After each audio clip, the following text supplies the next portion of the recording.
पिछले 24 से 48 घंटों में नेपाल की राजधानी काठमांडू की ऐसी कोई भी सड़क या गली नहीं है जहां आग न जल रही हो। हर तरफ प्रदर्शनकारियों ने अपना विरोध जताते हुए आगजनी की।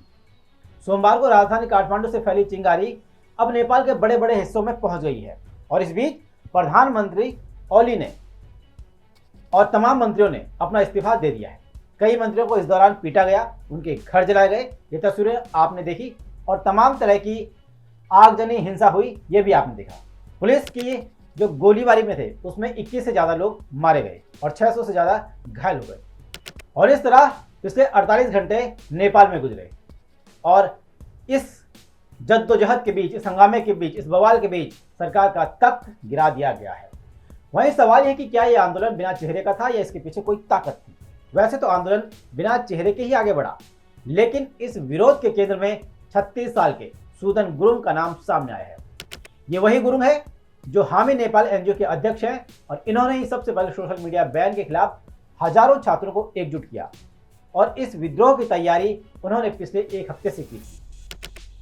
और इससे पहले भी भ्रष्टाचार के मुद्दों को लेकर गुरुङ सरकार को घेर रहे थे और सोशल मीडिया के जरिए सरकार पर हमला कर रहे थे, जिसके चलते सरकार भी सोशल मीडिया पर बैन करना चाहती थी। लेकिन उन्होंने जैसे ही ये बैन किया तो आपने देखा नेपाल में किस तरह से आगजनी हुई, किस तरह से नेपाल सुलग गया। और उसके बाद गुरुङ ने फिर से सोशल मीडिया को ही हथियार बनाया और छात्रों को एकजुट किया और गुरुङ ने ही छात्रों से स्कूल यूनिफॉर्म में मार्च करने और शांतिपूर्ण प्रतिरोध के प्रतीक के रूप में किताबें ले जाने को कहा था। उनकी टीम ने ही विरोध मार्ग के रास्तों की योजना बनाई और सोशल मीडिया पर सुरक्षा के सुझाव भी साझा किए।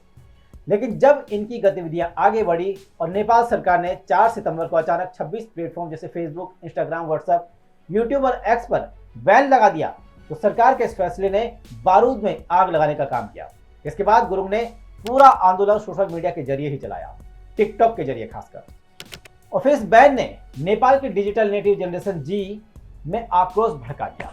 वैसे तो पिछले कई वर्षों से नेपाल में विद्रोह भड़के हैं, लेकिन उनका दमन भी हुआ है।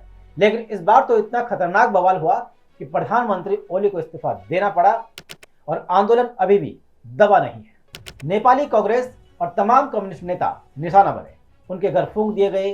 राष्ट्रपति भवन, सुप्रीम कोर्ट समेत तमाम सरकारी बिल्डिंगों में प्रदर्शनकारी घुस गए। जगह जगह हिंसा हुई तो कर्फ्यू तोड़कर प्रदर्शनकारियों ने जलते टायरों से सड़कें बंद कर दी। काठमांडू की सड़कों पर पहली बार केपी चोर, देश छोड़ जैसे नारे सुनाई दिए। और फिर करीब 20 लोगों की जान जाने के बाद जब हालात बेकाबू हो गए तो प्रधानमंत्री ने अपना इस्तीफा दे दिया। तो ये थे 36 साल के सूदन गुरुङ, जिनकी वजह से आज नेपाल धधक रहा। अब सवाल यह है कि अब नेपाल की गद्दी पर कौन बैठेगा और जो बैठेगा क्या वो महंगाई, बेरोजगारी, भ्रष्टाचार जैसे मुद्दों को सुलझा पाएगा, जिसका विरोध गुरुङ ने किया, जिस विरोध की चिंगारी ने नेपाल को इस मुहाने पर ला खड़ा कर दिया है। और आने वाले टाइम में गुरुङ की भूमिका क्या होगी, ये बड़ा सवाल है।